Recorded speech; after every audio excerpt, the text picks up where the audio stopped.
going back to the probabilities, my job right now is to, and this is why you're harping on like understanding the archetypes, because that's like the peak, kind of. Yeah, it's the peak of like the general distribution curve of people that are going to be walking through the door. Correct. There's going to be some element of It's that bias. category. It's bias, right? It's like okay, it gives you an element of understanding something that is so complex that we don't understand that. And we go back, Henry said this a million times, it's just a model, right? It's a representation. So when you're looking at the map of the United States, that's not the United States. Right. It's a map. It's a representation. It's a simplified representation of something that allows me to be capable. So I can get from Indianapolis to Boston if I have the right map. But if I have a map of California, it doesn't really help me too much. So again, bad representation. So all I'm doing is giving you a model so you have a framework to work within that allows you to try to create an influence and an outcome. So as I get better and better, I'm getting closer and closer away from the middle of that curve and towards the tail end.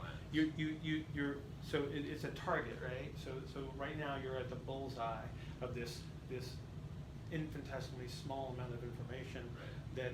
but everything builds on top of that, and so yeah, it's just layer upon layer upon layer, right? So the target finally gets bigger, and then you have this full access of a model that Eventually.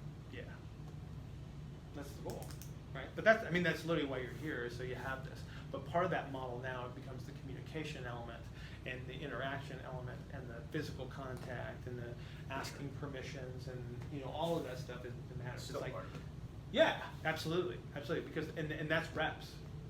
And you'll screw up, and I'm going to let you screw up. Thanks, appreciate it. Well, but it's important that you do, because you only learn from it. Nobody learns from success. You have to fail. Otherwise, you learn nothing. Sure.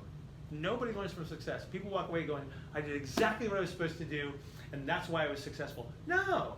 It's just that all of these things coordinated and you got the desired outcome. You could have done a million things wrong in there that you could have done better and had even a better outcome, when the reality was, it's like you have no idea why you were successful. But when you look at a failure and you go, what could I have done differently? And then you start to influence, and then you start to get the probabilities.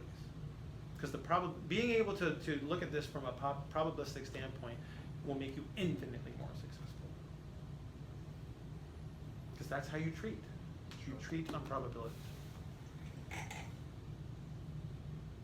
Okay. It's lunchtime.